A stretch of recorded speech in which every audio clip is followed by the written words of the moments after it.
call. And Mara, do roll call? Yes, I can do roll call. And I think we are recording at this point. Beautiful. So, let's do some roll call. Dharma. I'm here. Beautiful. Blue. Here. Awesome. Mariah. I'm here. Cool. Gigi is not with us today. Eric. I'm here. Awesome. Um, one, two. Haven. Hi. Hi, Haven. Naomi. Okay, I don't see Naomi at this point. Jenna. Here. Sorry, I'm a couple minutes late, but I'm No here. worries, you are here. Adam. Here. Cool. Scott. Morning, I'm here. Good morning. Claudia. I see Claudia. Can you hear me? Oh, you're here. Okay, awesome. I see you. Okay. Hi, I see you waving. And Amy.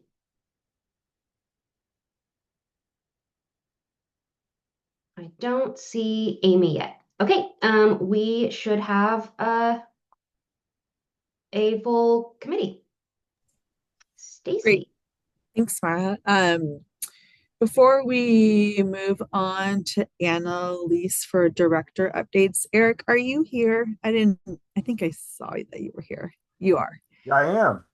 I just want to say first before we move on is a huge thank you to you for chairing the committee for a very long time during a really difficult time period and just doing with grace and just always ready to be asked questions and dive in when we were really just figuring it all out. So huge thank you. And I wondered if you had anything you wanted to share with the group and maybe reassure them that you're not going far.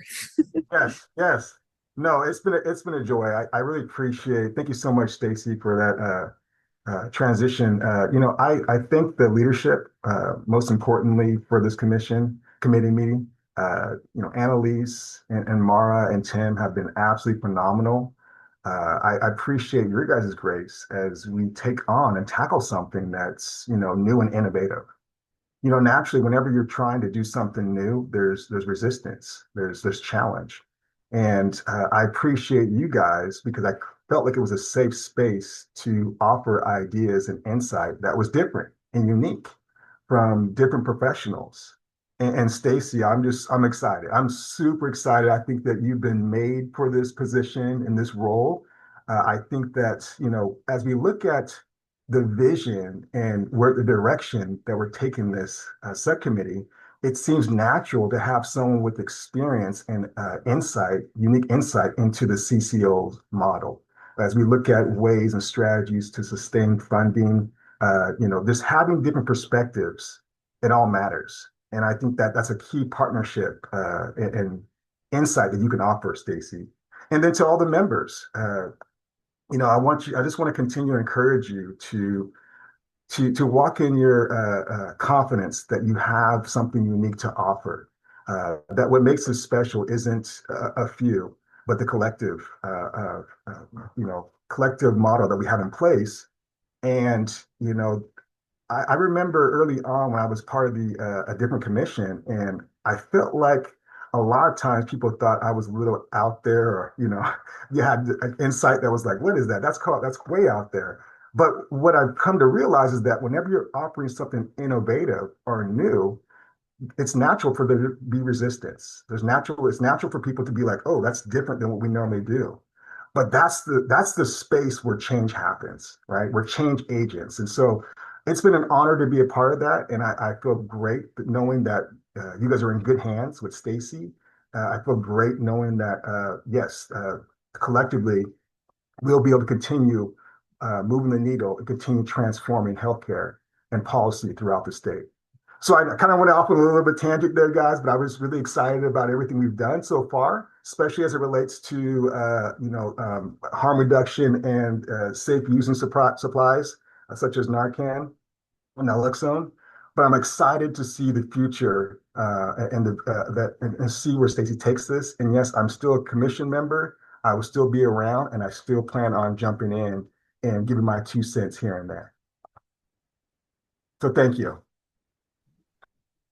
Thank you, Eric. Hopefully you can see all the kind comments in the chat. And I just really appreciate the reminder of the power of the collective here. That's really helpful. Okay. I'll pass it to Annalise then for updates, for director updates. Thanks, Stacy. And I'm going to start with commission updates, but just Eric, really want to thank you, both you and Stacy. I mean, I think at least half this group has been with us since the beginning of this harm reduction committee. It's our newest committee, and I don't think, well, maybe we could have predicted, I guess. No, I really don't think so. I just don't think in the beginning that we could have predicted where we would be today with harm reduction. And I really thank you, Eric. I thank you, Stacy, for hopping in. I also want to recognize, so since this group has met, the commission has kind of continued on its merry way. We actually have 6 new commissioners. It's been a while, so I'll remind everybody we had a bill in the long session that would update our commission membership. And so it's very exciting for us. So Stacy stepped in to Jill Archer's existing CCO position, which used to be non-voting. That's a voting position now. And we also added a handful of other folks, mostly from local entities, but just wanted to kind of give a shout out. Tim Lynch is now one of our full commissioners. Tim is from Coos, local public health director, and Maris Alden, who's our health insurance representative, are both on today. So you might be seeing some of our new commissioners kind of sampling the committees before they kind of decide where to land permanently. So welcome them, and to our commissioners, feel free to ask questions as we move through today. The commission also, we'll be talking about this next month, did some bylaw updates that to have some attendance requirements for committee members, similar to what we have for commissioners. I mean, it's not a requirement. It's just saying like we would really like robust participation. And if we don't get that, then maybe that's something we need to bring up to the full commission. So just wanted to let folks know that. And then the staff and the commission have been really hard at work on kind of moving forward all the work that you all did last year. So since we've met, the commission approved the plan, which was very exciting. We did our statewide roadshow where we saw many of you. I'm sure the folks in this space who attended the roadshow can back me up. I think we had, particularly in the area of harm reduction and risk reduction, injury prevention, some really good but tough conversations on the roadshow, which felt like to me that we were doing a good job making a safe space with folks. And also bringing knowledge to folks about kind of what was coming, where they may not have always anticipated what that meant for the way we talk about things going forward. So that went really well, especially for harm reduction, I would say. So that got us to a place where we approved the plan. The governor's office has kind of looked at what we've prioritized for the first 2 years. And we have a work plan that's down to the activity agency staff level. We have this really, really big smart sheet. And so kind of all the committees are coming back together this month and reacquainting themselves, doing some membership and chair changes. We have some chair changes in another committee as well. Has had our youth co-chairs, those of you who met Caleb and Cameron along the way, have kind of moved on to full adult participation and aren't chairing the OYA anymore. And then next month, we're figuring out kind of how to roll this out to you so it's not incredibly complicated. We'll start diving into the work plan, which is really going to help form a foundation for your work as we go forward. Obviously, we're remaining flexible as there are things that pop up that maybe we say to you guys, hey, this thing is happening and we need some recommendations. We need to understand how to implement this. That might come up, but Mara has a really good month by month sketch for the work you guys are going to do for the rest of the year. So we're really kind of moving into getting some things done and moving things forward over the next year. So that is super exciting. The website has been updated. So if you haven't taken a look at the harm reduction page on the website, the plan is up there. So it can easily be referenced by anyone in the community. So if somebody says, hey, what did you do with this committee over the past year? You can be like, here's our work plan. Here's what we're doing for the state. Here's what we expect everybody to align with. So please check that out.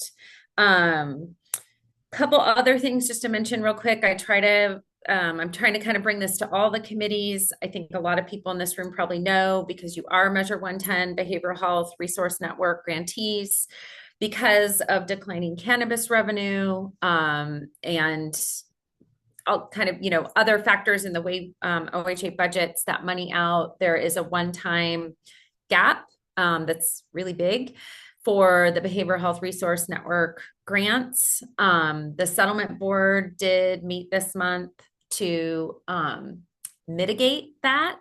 There's still going to be reductions. We found out just this morning that there was a math error, and it's going to be even kind of smaller than OHA had put out last week.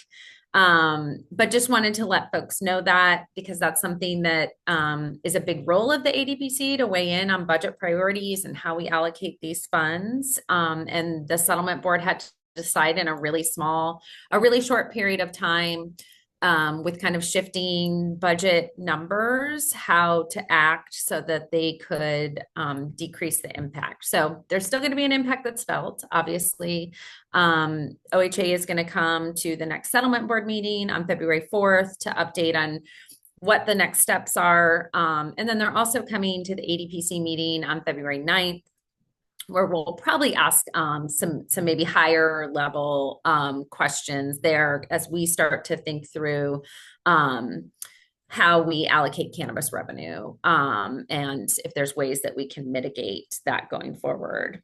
So just wanted to let folks know that we're also starting on our financial analysis that is part of the comprehensive plan, where we kind of repeat something that was done in 21-23 to really show where all the state agencies are spending on substance use disorder, hoping to make improvements from the last one. And then there'll be a really deep dive in primary prevention, which some of you might be aware of. And that work is kicking off. We're super excited.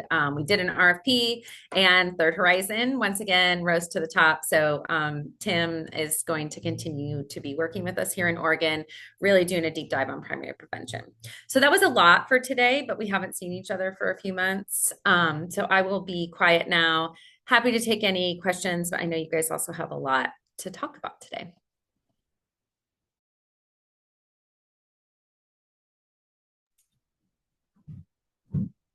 Any questions? You see they put the link in the chat. Thank you for that, Stephanie.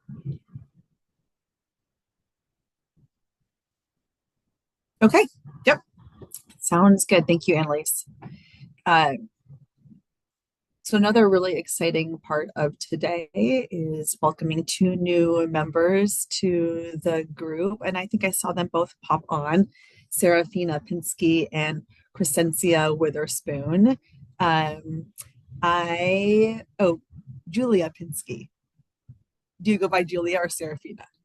No, so I put in the chat, it's Serafina. I miss it. Okay, I just wanted to make sure. Yay! Yeah, sorry about that. That's all right. We're super excited to have you both here. And I think you're probably prompted just to give a little bit of a background on who you are and introduce yourselves, and then we will move to a vote, bringing you both into the committee. So Serafina, do you want to go first, or Crescencia, do you want to go first? Either of you? I don't Go ahead. mind either way. Go ahead. Crescencia, it's great to see you here. It's great to see you You know each other. too. Of Um, course. I wouldn't mind going first. I Yeah, did write out a quick little thing to share with everyone. I don't know if that's something you would want me to read or please to do. just, yeah, okay, cool. Whatever you So, feel comfortable with. We'd love it. okay, so let me pull that up real quick. I Thank you. forgot. Yeah, absolutely. I think I sent it, was it yesterday that I sent it or the day before? I sent it in. Um, Not sure. Okay. Well, maybe I shouldn't go first. I'll find it and then I'll read that to make it a little bit easier, if it's okay, Serafina. Okay. Okay, we're flexible. My internet is also a little shoddy. I'm in a hotel in Klamath Falls, so bear with me if it cuts in and out. I'm doing my best here. My name is Serafina Pinsky. I'm Tri-County Coordinator for Max's Mission. So grateful to be here with all of you. If you don't know about the work Max's Mission does, our primary mission has always been saving lives in Southern Oregon through the distribution of naloxone, a life-saving medicine, which I know all of you know about. Today, I'm Tri-County Coordinator. We work in Jackson, Josephine, and Klamath counties and really are passionate throughout the state of Oregon in ensuring people's rights, making sure behavioral health services are continued throughout the state, and advocating for those that don't have a voice.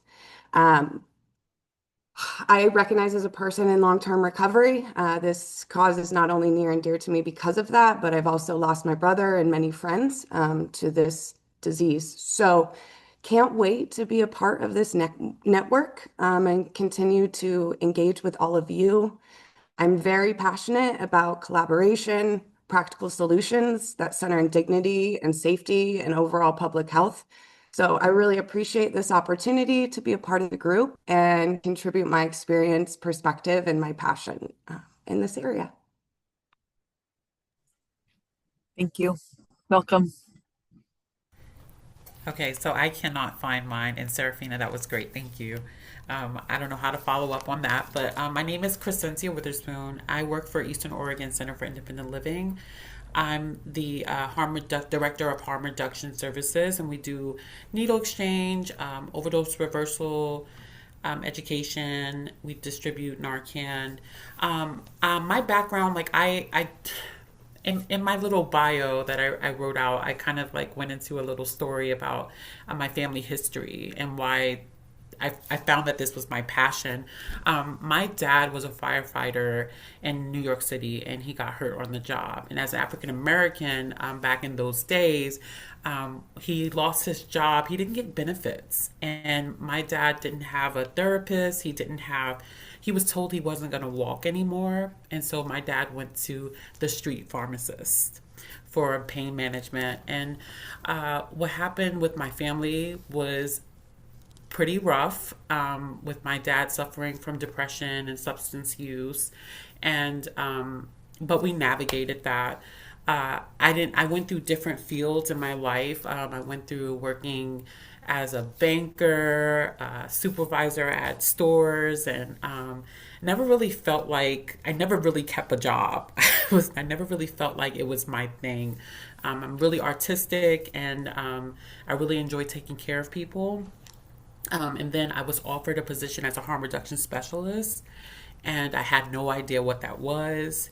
And what I found out, what I learned was it's a beautiful connection, building relationships with community members that really they don't have the family connections or community connections other than other individuals who are using substances. And I just found a passion in kind of just being the support system for them and someone that they can rely on and be there for them. So I've been with my organization for 5 years. I know that sounds bad. It's the longest that I've ever had a job, but that means something, okay? That in my life for this individual, that means something because I typically am like, that's not for me. That's not for me. So I'll just bounce around to jobs, but this has been so rewarding. Just this week, I've gotten 3 individuals into treatment. And this is just from talking with them and trying to understand what they're needing. Removing the stigma, those barriers are very, very important to me because I understand what they go through, being a strong advocate for them, and like I said, showing up when they need someone. And it's something that my dad didn't get. And so I'm like, this is the way I get to play this part. It's like full circle. It's like my dad didn't have this, but now I'm the individual that my dad needed. And so I think it's really beautiful. That's what keeps me going. This job is super rewarding. I always tell my clients they're always coming back to visit with me after they've successfully completed detox and treatment facilities, and they're just like, you've done so much in my life, and I'm like, you don't understand. Like, there are parts of me that are healed now that I never thought would heal from childhood wounds, and so and that's because you allowed me to support you, and so there's that. I hope that's okay. That's great. Thank you so much. We appreciate both of you being here. And yeah, we're just really lucky to have you give your time and expertise. So thank you very much. And I'll hand it back over to Mara to lead us through the voting part of this. Great. Awesome. So I'm just going to do a quick little reminder of our voting process. So we use something called fist to 5 voting. Let me share my screen with you so that you can see what I am seeing. And hello. No. Can you see that? Beautiful. Awesome. So in this committee, we do something called fist to 5 voting. This is how it works. So a statement is made and all voting members show their number. If anyone is below a 3, we open it for discussion. And then after the discussion feels complete, we do we bring another statement for a vote and we do another consensus. If all are 3 or higher, consensus is reached and the motion is passed. So we're not trying to get everybody at a 5, which is, like I would be the spokesperson for this idea. But as long as everybody's at a 3 or higher, we have reached consensus in this meeting. So if everyone feels comfortable with this, what I will do is sort of remind everyone that Serafina and Crescencia, their applications have been reviewed by me and my team, and their bios were shared with y'all prior to this meeting. Will a voting member please bring up a consensus vote? So basically what I need is a voting member to propose the addition of the 2 new members into our ranks. And then I will take this down so that I can see everybody's faces. And then I'll ask for you to give me your fist to 5. So if any current voting member will give me a statement saying like, I want Serafina and Crescencia to be voting members. I endorse this movement. Beautiful. Thank you. Okay, so now all of the voting members, everyone I did roll call for, I need you to show me in fist to 5, what we just talked about, how much you agree with the statement of adding these 2 new members. So 0 is bad, 5 is all the way good. Okay,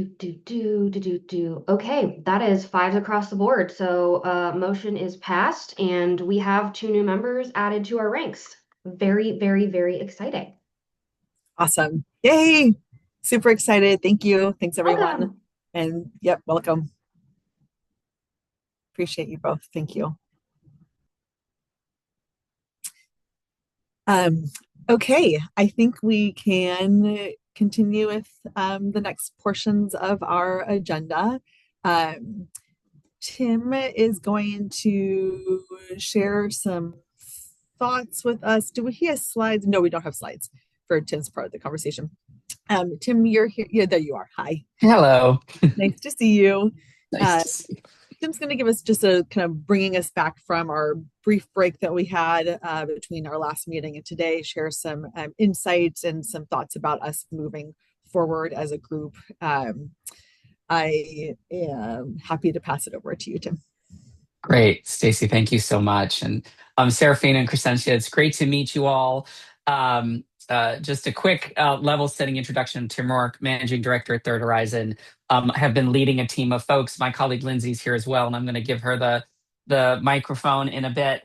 Have been leading the team, partnering with Annalise and Mara and the ADPC around the comprehensive plan. So over the last year or so. And so just want to, this will be our sort of last chance to sit with all of you as you move towards the implementation work. As Annalise suggested, we are going into the background, but we're not going away. We're really pleased, as Annalise noted, to be continuing to engage with the ADPC over the next year on some of the financial analysis and programmatic analysis in prevention. It is part of the prevention component of the comprehensive plan. For folks who are not aware, there is a piece of legislation that passed last year directing the ADPC to do an analysis around primary prevention services in the state. So we will still be orbiting the universe of the ADPC over the next many months on the prevention side of things. But wanted to just take a few minutes in our last opportunity together. One, just to say thank you to all of you for the trust and willingness to be in conversation for those of you that have been a part of this journey and developing this plan over the last year. It has been a really remarkable and opportunity and a gift to be able to work with so many committed leaders across the state of Oregon. But wanted to speak really specifically to you all as the Harm Reduction Committee, recognizing that our journey together involved a lot of trust and involved a lot of really hard conversations and involved a really rapidly changing environment over the last year where I reflect back. It was probably about a year ago that Lindsay and I sat with all of you and got to meet some of you for the very first time and hear about this group and what you wanted to accomplish in this process. And then not really knowing how the ground underneath all of us would shift over the course of the year that we worked together on. So what I wanted to do is just take a couple of minutes and level set, particularly for those of you that are newer to the committee, level set some, and just as a reminder, some of how the collective we got to where we are in terms of how the comprehensive plan holds up and identifies harm and risk reduction, why that decision was made, and just some parting thoughts for all of you to consider as you now begin to pivot towards implementation of the plan and continuing to navigate what we know for many of you and the services you provide is going to continue, unfortunately, to be a pretty volatile time. So as a reminder for folks, you will note if you did take a look at the link that was sent around to the that was put in the chat for the priorities that fall under the purview of this committee. You may remember, sort of note the big headline, right? Is that the work is described or categorized as risk reduction and injury prevention. It is not characterized as harm reduction in that using that very specific language. And for folks who are new to this table, we wanted to make sure just to reflect back that it was over the course of the fall in conversations with the committee as well as during the road shows that we began a conversation just really reflecting on the times that we were in. Folks may remember some information and new guidance coming out of SAMHSA that was for many of us not really welcoming to harm reduction and a real concern that policy and practice shifts were coming that may have really been counter to some of the values that many of us who work in the harm reduction space hold close. So there was a decision made through conversations with this committee to work to try and find a middle ground that allowed the ADPC, given its role and the opportunity of this committee, to allow the ability to continue to move forward on key priorities, while at the same token, making sure that the harm reduction field, and I'll speak bluntly because I'm the consultant and I can, the harm reduction field is protected as much as possible from exposure that could come from certain actions that might be taken by a public committee that has public reporting requirements to be totally blunt. A real desire to make sure that the harm reduction work that we often know sometimes has to happen behind the scenes is allowed to happen, while at the same token trying to move the needle as best as is possible. And I think also recognizing that there are, when we think about traditional harm reduction activities and what fits into the harm reduction frame, but there are also other injury prevention strategies, other areas of injury prevention that the Alcohol and Drug Policy Commission should also be paying attention to that may not fall under what we would traditionally constitute as harm reduction, but nevertheless was important to the comprehensive plan. So that is why, as a reminder, the framing of this body of work in the comprehensive plan is framed as risk reduction and injury prevention. I will speak, I think, for all of the committee members, including Mara and the colleagues at the ADPC. This was a collective decision, and it was a collective decision out of a real desire to be as supportive as is possible and safe, to allow the harm reduction work that was so important to everybody back a year ago to continue and to continue to thrive. So I want to just note that for a level setting piece. I also want to note it because I have continued to reflect back, and Lindsay and I have talked about this as well, that this group's ability to have that conversation and make that decision, that was not an easy decision. In our observation, it was not easy for the harm reductionists on this at this table. It was not easy, I would wager, for the ADPC staff and for the collective to really come to a decision to move in this direction. And I think the ability to have that safety of that conversation, to make what was, in essence, a relatively last minute pivot, but to do it thoughtfully, transparently, with everyone's support. You know, when Lindsay and I work with groups and we reflect on the strength of group process, the ability to make that kind of decision is just a hallmark of a group that's really well trusting and positioned to work together in some very difficult moments. Because I think coalition work like this is easy when things are good. It's challenging when things are hard. And to have moved into a very difficult moment and made a really strategic, honest decision, I just think bodes well for your collective work and is a compliment to each and every one of you for being so present with each other and with us in navigating all of that. So that is a long-winded way just to give you some kudos and thanks, to level set for those of you that are new, some of what is underlying the way in which this work is framed in the comprehensive plan, and what sits behind it. The other piece that I would love to just share about is also just a recognition of what that means moving forward. Lindsay and I do this work all over the United States. We are deeply connected at the federal level. We're connected with stakeholders. I met a couple of weeks ago with some other leaders in the harm reduction field nationally to kind of get their insights as to what the mood is going forward. I'd love to suggest that a light is coming. That's probably not it. I think we're in a really tough moment, and that tough moment is going to continue. So I think it's going to be all the more reason why some care in how you all operate and stay aligned with one another will be critically important. And also a recognition that as you move forward, I would encourage those of you who do harm reduction work to continue to bring the reality of what's happening in the harm reduction field to this table. I say that recognizing that doesn't necessarily mean that this table or the ADPC may be able to react to everything that comes up. The ADPC is a public body. It's a member of the executive branch. As for those of you that were on the last commission meeting know from something Director Dolph touched on, the commission's ability to do advocacy with a capital A is pretty limited. This is an educational entity, so there's some stuff they can do to be helpful, and there's some stuff that you can't do in this space. But what the value of a group like this in states that have these kind of commissions across the country is intelligence, in hearing from folks on the ground what's happening.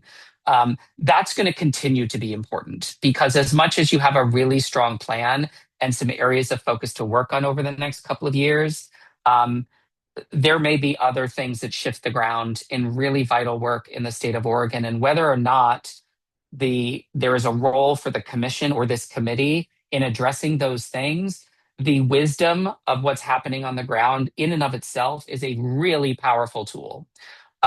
So I think I would just encourage all of you that although the framing of this work has changed a little bit, I would really invite you all to continue to bring the realities of those of you who work in the trenches in harm reduction in some of those spaces, to continue to elevate, as you feel safe and comfortable, some of what you see on the ground. Because obviously, although we are in a really tough moment at the federal level, that hopefully will not last forever. And when it does, there may be further opportunities for this collective to have meaningful, public, explicit impact in ways that right now just may not be realistic. So I would just invite you all to continue to explore that.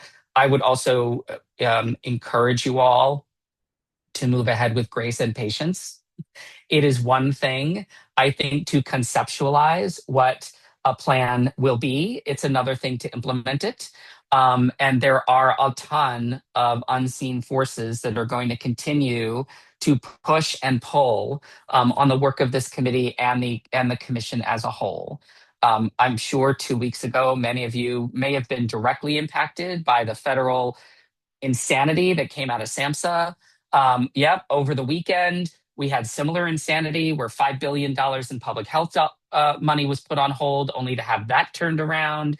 So there is just a ton of that churn. And I think your continued ability to navigate sensitively, but to do so in a way that is honest and transparent and affords you all a place to share what's happening, will just remain vitally important. So I wanted to just share those reflections. The work of this group is so incredibly important. Each of the groups, each of the committees are, but there's something different about the nature of the collective work that you all do, that we know off top sometimes doesn't necessarily get the attention that it needs. And so I just want to, for Lindsay and I both, and I want to give her a moment to share some reflections. We are just so thankful that you all came to this table and have continued to do this hard work. We are so thankful that you're going to continue to do this hard work for people in Oregon who are unseen, except for by you. And so, as much as you can, I just want to encourage you to leverage the strength of this group with the care and sensitivity it is unfortunately going to require, but to leverage this as best as you can to support Annalise and Mara and the staff in the execution of this plan, and to support each other and the harm reduction and injury prevention community as a whole going forward. So that's my elevator pitch. It was a pretty tall building to have to ride up. But I'd love to just take a moment and give Lindsay a chance to say some final words. Awesome. Thank you so much, Tim. And I just want to echo many of the same sentiments, share my welcome for Serafina and Crescencia. It's great to see you again after connecting in Pendleton. So that was really wonderful as part of the road show. And I think just from a similar perspective, my roots and my experience with harm reduction go back a very long way in my career, and it was actually one of the very first ways that I experienced true community collaboration and the value of helping others. And so to have the opportunity over the last year to engage with this group, the passions that you all bring to the table, the steadfast determination of knowing that harm reduction and risk reduction literally saves lives in each of your communities, and meeting, as we've talked about many times, meeting the moment, kind of where it is, and the ways in which it continues to evolve is not an easy task. And so the ways in which you all have adapted through and built out the comprehensive plan that really allows you the flexibility that's needed based off of the things that that you see coming and the things that maybe you don't in some ways now. Is just, I think it's a true testament to the way in which you all have come together, the conversations that you've all been able to have, and quite frankly, the expert facilitation and guidance that this group is able to kind of lean into with the incredible support of Mara and Annalise, Eric, and now Stacy. And so I think my maybe parting reflections are just based on continue to lean on each other, continue to have those hard conversations in this safe space, and know that that you all have each other when things do get tough and continue to get tough, because they have and they are going to.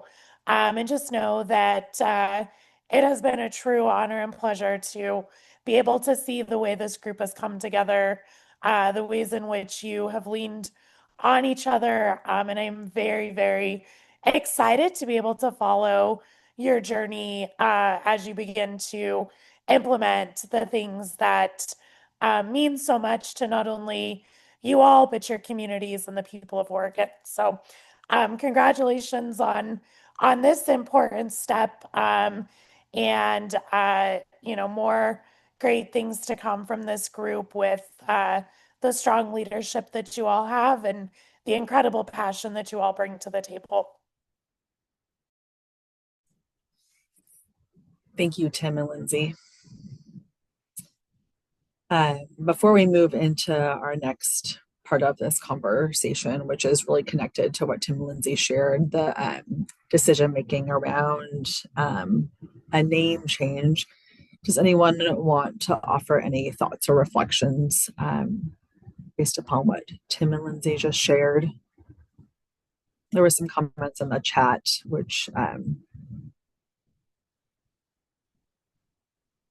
we've addressed. Anything else that anyone wants to share? I just want to thank Tim and Lindsay for being in this group and guiding us through this process and keeping us, when you get as many fiery, passionate, excited, opinionated, bossy humans in one space, it can be hard to wrangle. And you heard us all out with a lot of grace. And even when we were harsh, understood that we were coming from a place of love for our communities. And I just want to thank you for that.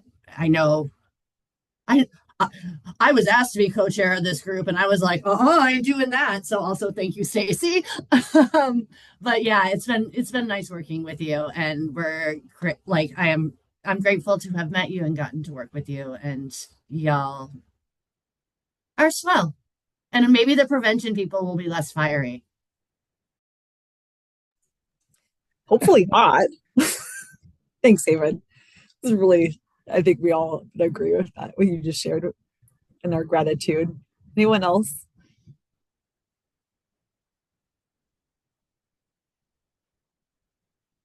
Okay. Thank you. And you've set us up really nicely to move into the last part of our agenda for today, which is discussing a name change for the committee. Thanks, Mara.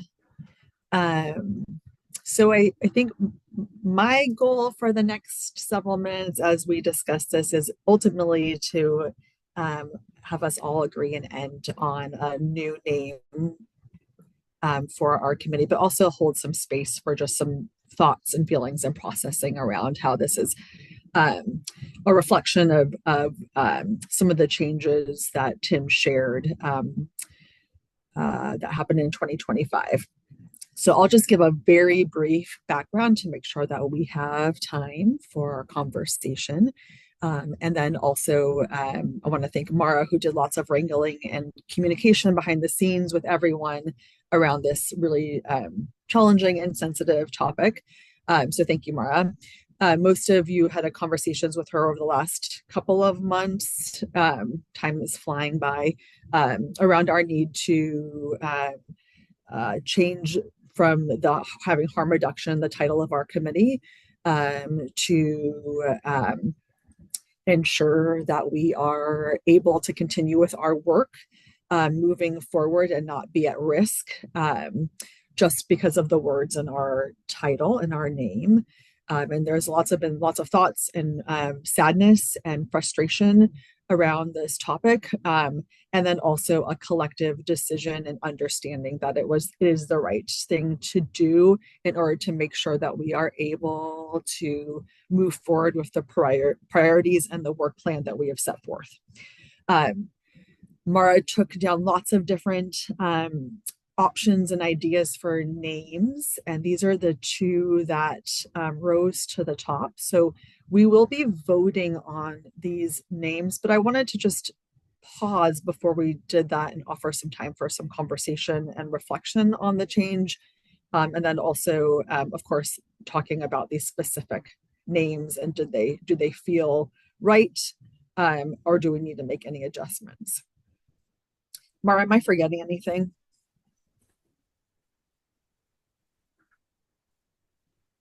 This I would don't be think the name so. of the committee? Yes, this would be the name of the committee. I think that for multiple reasons, I think we should say them out loud. I think that these, like, as two options that we're going to put forward. So reducing risk of death, disease, and infection, or death, injury, and infection prevention. Other than that, I think we're good. And Blue has her hand up.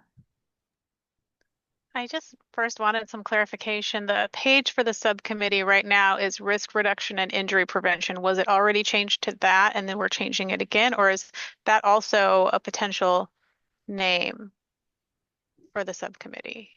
I wasn't clear on, because I think that's the first time I've seen risk reduction and injury prevention. Absolutely. So that was sort of an interim step. That was something that we were just trying out some stuff. These two are the ones that we came up with as connections that people suggestions that people made when I came and talked to y'all individually as potential name changes. It became very clear, like we had started bringing risk reduction up, and it became very clear in talking to folks that that was not the direction. So we decided to go in these two directions here, the ones on the screen. So I appreciate you bringing that up, Lou.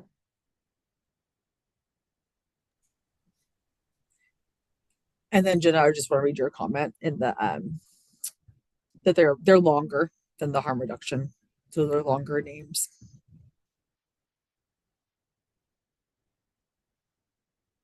And then Lou, if it's okay if I say, oh, go ahead, Jenna, you have your hand raised. Appreciating that the phrases harm reduction and risk reduction have so much association to them, negative connotation to them. The words themselves are so not triggery. It's just that people hate the work that we're doing.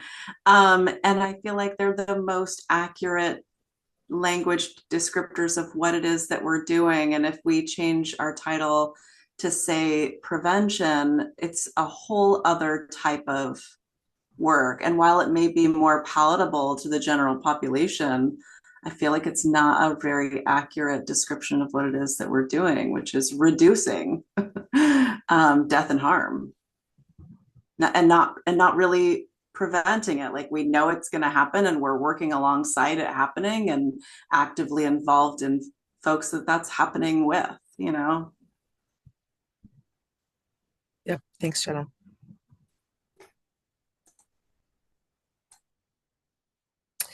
I'll read some of the comments in the chat. It's a reflection from Blue that disease has stigma connected to it. There was a suggestion around evidence-based alternative care. And then Mara just put the two titles in the two potential name changes into the chat. I think we can probably take the slides down if we want to just have a conversation. Eric, go ahead. I see your hand is raised. Yeah, I mean, I just, I mean, I just, when I think of harm reduction in general, it just encompasses so many different things besides specifically injectable, substance abuse. I also think of like food addiction and just all forms of addiction, even gambling and, you know, um, but I guess when we get down to I mean, I understand from the kind of media swing to the sort of demonize harm reduction when they say we're giving away, drug paraphernalia and safer drugs, that does not look good within like the like mainstream of like 90% of the population does not have a substance use disorder, you know. And so I can understand the reason why, but but yeah, I mean both of those names kind of work because I still think that like regardless, it's like the same kind of thing in general, you know? Thanks, Eric. Crescencia, I think you had your hand up. I see Haven, you did too, but go ahead. Yeah, I was just looking at it, the words are just shocking. It's just I don't know, for some reason it's just like um harm reduction was more encompassing. And I know that we definitely want to work on the verbiage so that we can continue to work and collaborate and offer the services to the community members that need it. The one thing I was going to say, and this is just my uh, immature mind, the last one, death, I forgot the second one. Let me go in there. Death, injury, infection, and prevention. Uh, the acronym would be DIP. And so that's just what I wanted to, say. I really appreciate the calling out of the acronym. That's very helpful. We did the same, so thank you very much. Haven. I hate all of this. And I want to name that and say it out loud because, like, as somebody who has fought for decades to get to where harm reduction is something that people understood, talked about, felt there was a committee in state government to have it be a thing, to like have to change how we talk about the work we do sucks. I'm just going to say it on record, public notice. This fucking sucks. And I think it's important as we're thinking about changing this name to remember that this isn't about public opinion. We're not doing this because we're scared the media isn't going to like this. We're scared that the feds are going to shut it down. And I think that there's a big difference in those things. It's one thing to be brave against haters hating. It's another thing to lose state funding for work that needs to happen. And so I just I want that named and on the record because I'm someone who prides myself on being brave and doing things when I am scared. And if it was just that I'm scared that I'm going to get doxxed again or that someone's going to be mad that I'm giving out needles, fine, that's fine. But the stakes are higher than that right now. I don't love leading with death in a committee name. I think it's when we're thinking about what to call ourselves, we can't just name the reducing risk, death, disease, infection. It's the Alcohol and Drug Policy Commission subcommittee on. These are really long titles, right? And so I can't in good faith vote for either of these options right now because leading with it is not going to get us. It doesn't feel in line with what we're doing, even though I 100% agree that we cannot continue to be the harm reduction committee. I think we've got some more brainstorming to do if this is where we're landing.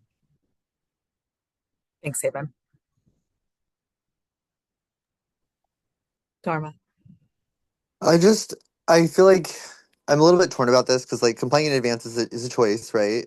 I think that it's stressful as a transgender woman of color who's HIV positive. I cannot stop using harm reduction as the the means to communicate these things, right? And knowing that like this is comes out of a community-based practice, it feels really harmful to erase that history. But I also acknowledge, right, that there's the risk there. But I'm also wondering, like, we're doing the same things with gender affirming care practices, and we're holding on to those terminologies because they're important and they're identifiable by community members and by folks who are outside of the policy milieu, right? And so I think there's some concern there. If we are going with the alternative, I think that shock factors feel really harmful and violent in the rhetoric that it sells about what we do, and so that's why I had suggested evidence-based alternative medicine or methods or evidence-based alternative care initially when I spoke to Mara because it credentials us as something, right? If they're trying to decredential like the work of harm reduction and make it seem like it's not like a thing, right? Then I think we need to lean into a positive rhetoric and really establish ourselves as being practitioners of evidence-based medicine and as being practitioners of care as opposed to just prevent because we do much more than prevention, right? It's like even death and injury and infection prevention, right? It's much more than that. But to be yeah, but it just as the target demo, right? Like it feels like that's I get called out there, right? So yeah, I don't know. I couldn't comfortably vote on either of those names. That's also very helpful. I do want to just call out one piece that I don't think I said earlier, which is that Naomi, you have your hand up. Go ahead. Go ahead, Stacy. I'll talk after you. I was just gonna add as just a reminder that the work plan isn't changing in terms of the specifics that are in the work plan that detail the harm reduction strategies and interventions. So just a brief reminder that the work plan that we all put together last year is still moving forward underneath a name change, and also just very clearly hearing that these are not the right names or they don't feel exactly right. So thank you for the reflections and just wanted to add that piece around the work plan. Naomi, go ahead. Thanks, Stacy. I just wanted to highlight something I heard Haven, maybe I made up, but I think it was a moment of amazingness. So just wanted to point out maybe something we can think out with this too is, I mean, we could have that positive reframe about healing, promoting, building, protecting, supporting. And I wonder if that's kind of the language that could help move this in a different direction. So I just want to throw that out. Serafina. Yeah, and I think Blue might have just put in the comments kind of where I was going. First, I want to mention that I really value what everybody else has said, and I really feel like that's in alignment with my views as well. It is hard to change the language that I feel like we've come so far in developing throughout the years, and this is almost a step backwards. It feels like we're having to really explain who we are and what we do within our title to justify our work in a new way.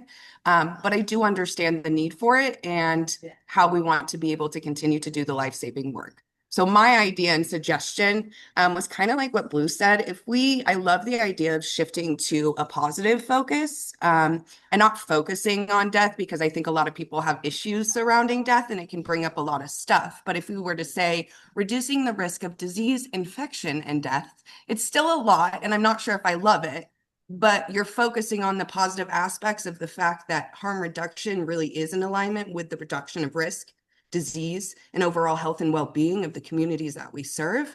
And at the end of the day, it does reduce death as well, but not maybe starting with that. Just an idea.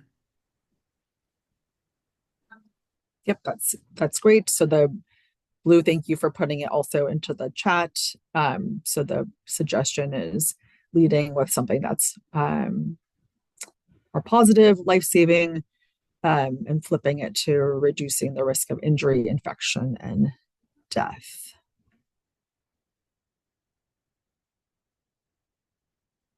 Adam, I see your hand up. Go ahead, please. Hi, thank you. So just real quick, I agree with a lot of things that I've heard here. I think it does need a lot more thought. The one thing that I know is this is a barrier, and I know that everybody on this call is used to kicking barriers down, busting them out of the way, adapt, adjust, overcome. It's unfortunate that we're having to do this. I don't think there's any disagreement about that. But I just actually cheated and chat GPT'd politically correct way to phrase harm reduction. And there's some really good stuff that you could pick and choose from on there, but I would encourage everybody to maybe do something like that. Cause like I said, I just came up with, there's some neat stuff in there where you could maybe like pick and choose a little from this and that. So just FYI, and I thank you for giving me a minute to share my thoughts. Thank you, Adam. Adam, do any stand out to you that you could just read off right now, since I'm not chat GPTing anything because AI scares me? Yeah, hang on. So, obviously risk reduction, risk mitigation, health-centered intervention, public health-based approaches, evidence-based prevention strategies. I mean, I know we have the prevention, safety-focused practices, health promotion, wellness-oriented care, client-centered safety planning, supportive health strategies, continuum of care approach. Anyway, again, I just thought, you could mix and match maybe some of those terms and put them. There was just some good ideas, and I think, I forget, Google, this AI stuff, but it actually gives, kind of peaks some ideas. So yeah. Thanks, Adam. And then I put the refreshed phrasing into the chat of reducing risk of injury, infection, and death. Serafina is just commenting on health-centered interventions, but commenting that potentially it's a little bit too vague. I see heads nodding. Go ahead, Haven. I think being vague is something I'm leaning into right now in my program and in our space, honestly. And when we say we are the Alcohol and Drug Policy Commission subcommittee on health-centered interventions, it's a lot less vague, I think, than it sounds like when you just say it on its own. And I don't know how often we are actually, I know I rarely say the harm reduction subcommittee without saying the Alcohol and Drug Policy Commission. And I'm more likely to just be like, yeah, I'm on a subcommittee for the Alcohol and Drug Policy Commission and leave it at that. So just, again, as I'm reading these off, I'm using the full title. And it's something that maybe can help. That's helpful, Haven. And I think you said ADPC Committee for Health Center Interventions. Is that what I heard you say? Okay, so I wanted to make sure. Okay, thank you. Maybe. I don't know. I just talk and things come out. I just want to make sure I heard what you were saying. Go ahead, Annalise. This conversation is wonderful, and I trust you all 1,000%. One thing I'll just throw out there to think about in terms of prevention and health promotion, and also thinking about if something is too close to an agency and how they describe their stuff, like safety. I think the public safety people are going to be all of that to say it doesn't really matter. We're not going to come up with the perfect solution. One ask I do have is to make sure that it isn't just, and I haven't heard anybody suggest this, overdose prevention, right? Or I think along the lines of what Eric was saying earlier, we want to make sure it's not just focused on, the effects of one class of drugs, or even just focused on preventing death, because we do want it to be about improving health, right? Reducing harms. That's why harm reduction was the perfect term. And I, like everybody in this room, completely mourns that, because, for our purposes, whether it's vague or not vague, it's really just about protecting the work.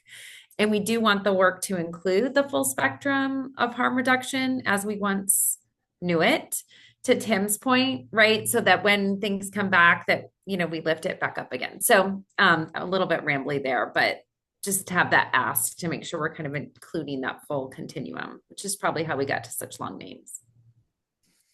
Thanks, Annalise.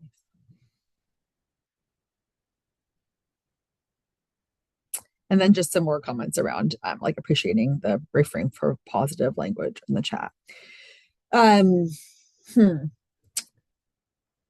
I'm feeling like we could go a couple of different directions. I do think it's really important for us to take a moment and remember again that the work that we're doing and the work plan is not going to change, and that the name will change, but the work will not.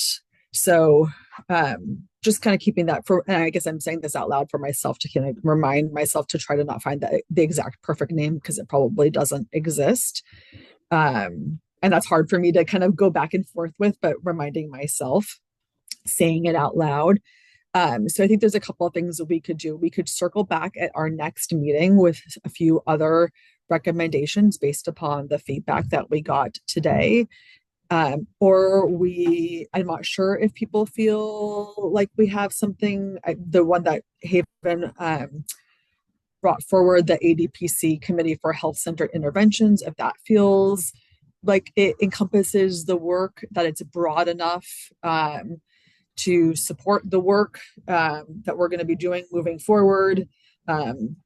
If we want to vote on that one, I hear clearly that the first two we're going to move away from those unless we kind of change the order of the words. Sorry, I'm going to go back to the chat just to make sure I'm not missing anything.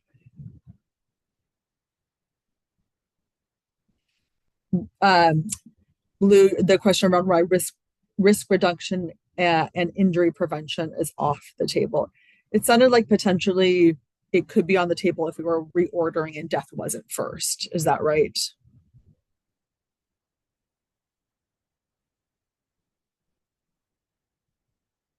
Sophia, are you raising your hand? Yeah, can I just physically raise my hand? All these different buttons I have to switch. Okay. So I did have a question that's coming up for me around prevention and just kind of the thought process behind why we chose that. One thing that kind of came up is that I feel like prevention is more of a positive term when it comes to legislative sessions and overall look within communities. And for me, because I feel like there's such a focus on that area and a lot of confusion around exactly what it is, I kind of viewed it as being more of a negative, but I'm just wondering the thought process behind that, and if for potential funding, prevention would actually be a positive piece to make sure that we stay a part of, if that makes sense. Yes, it makes sense. And I like to defer to someone else potentially around the answer in terms of having prevention in the name, and the strategy behind that. I don't remember necessarily. Go ahead, Jenna. I think some of what we do qualifies as prevention, but the work that we do here is distinctly different than prevention work. In the assist training for suicide prevention, they talk about different types of interventions, and one of the ones that they talk about is postvention. And I wonder if we could use that within this committee title, because that's essentially what this is. It's not prevention. It's like when harms are already happening and you are engaging in populations that are actively harming, or responding to a harm. It's not well-known language outside of folks that do that kind of work. So maybe it wouldn't like flag people in the same way. But it's like a different way of sort of claiming that harm reduction work, by what it really is. Thanks, Shannon. Haven, go ahead.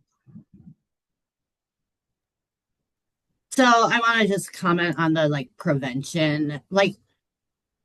Again, as an old lady harm reductionist, harm reduction comes out of HIV prevention. That is at its core, it is at its history, it is at none of us, that is essential.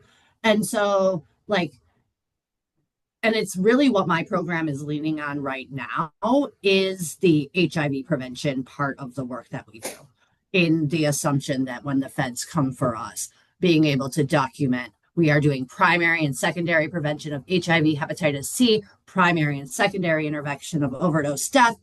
I'm really holding that.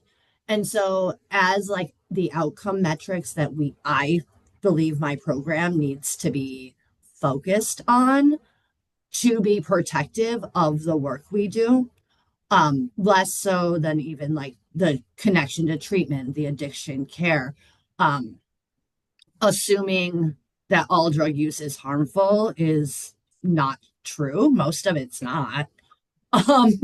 Right. And so I don't know. I got really defensive about the idea of not talking about prevention because of our history as we are primary prevention for HIV, hepatitis C, endocarditis, osteomyelitis. Smoking is HIV prevention. And so, sorry, got on a soapbox, stepping off. No, you stay on your soapbox. I appreciate it very much, Haven. And that prevention is layered into our work plan. So just putting it out there as a reminder to all of us and to myself, it is in there. Naomi, you have your hand up. Thanks, Haven. I appreciate that. I think my comment is most about just confusion with other committees. If we're prevention, how are we different than the other prevention groups? So then I don't know if it impacts the other group being more specific about what their title is. I will say we've had a lot of internal discussions about language, and I think prevention and actually postvention as well have brought up a lot of confusion. I love postvention, so thank you, Jenna, for that suggestion. But I think we would need to have a little bit more in the descriptor, because I've noticed postvention, oftentimes people's brains go to postvention as in suicide. And so after suicide takes place, there's a postvention effort. And since that language is used in that sense, then I would worry that we get stuck into only being able to talk about after somebody has an overdose. So those are my thoughts. Can I jump in here, Stacy? Of course. So I can provide a little bit of context for the other committees. So the other committee that exists in this realm is prevention, and they have very specifically named themselves primary prevention. So they're going off of the primary prevention definition that we're trying to prevent use before it even happens, primary prevention. I'm going to say something maybe a little bit that doesn't feel good to everybody. It doesn't feel good to me, so I'm just going to name that. But what I'm getting at, when you guys are talking about this, is I'm hearing that the phrase tertiary prevention might be something that could be plausible. Primary prevention is preventing any use in the terms of substance use, any harms, any use prior, right? Secondary is the people who are at risk for harms or use and directing. And then tertiary is once someone has already initiated use, how are we reducing the harms and preventing any further harm from getting to them? That's a very basic breakdown when we're talking about the levels of prevention. So there's a thought there. I know some folks at OHA had thrown that around. I've heard it thrown around here and there. I've heard some people be really unhappy with it. I've heard some people say, if that's what we're going to do, if that comes up, we can have a conversation with the primary prevention committee. Just putting that out there. Thank you, Mara.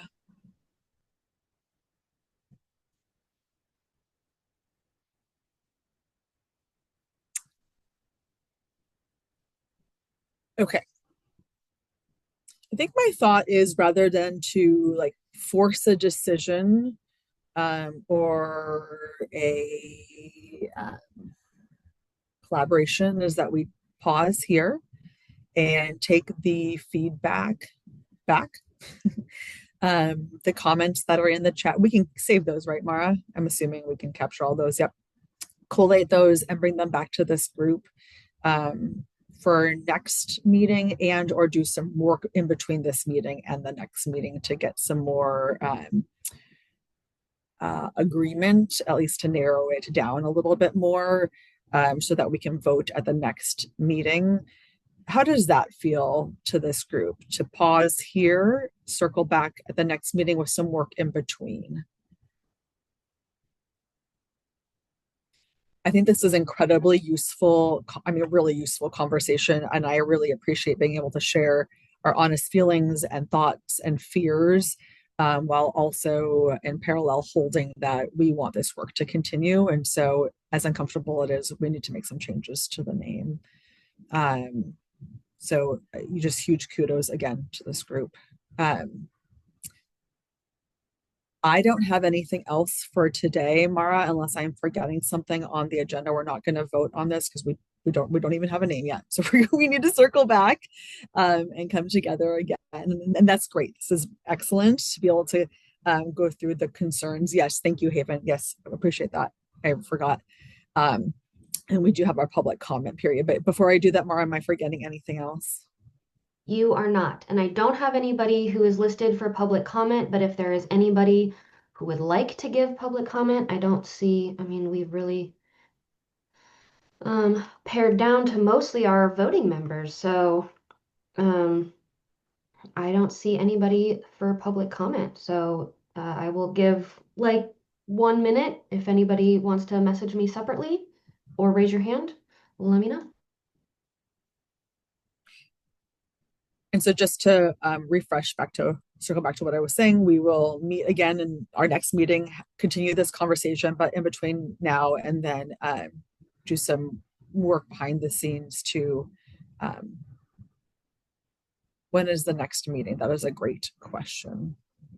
Next meeting is February 24th from 9:30 to 11. So we meet the fourth Tuesday of every month from 9:30 to 11. And I will make sure that this goes out. It should be an ongoing invitation, but I will make sure, because I am the one doing it right now. We're doing all of our own, just so everyone knows, we're doing all of our own admin work right now because our admin person stepped away. So we are in process of hiring a new admin person. So if things are slow or weird or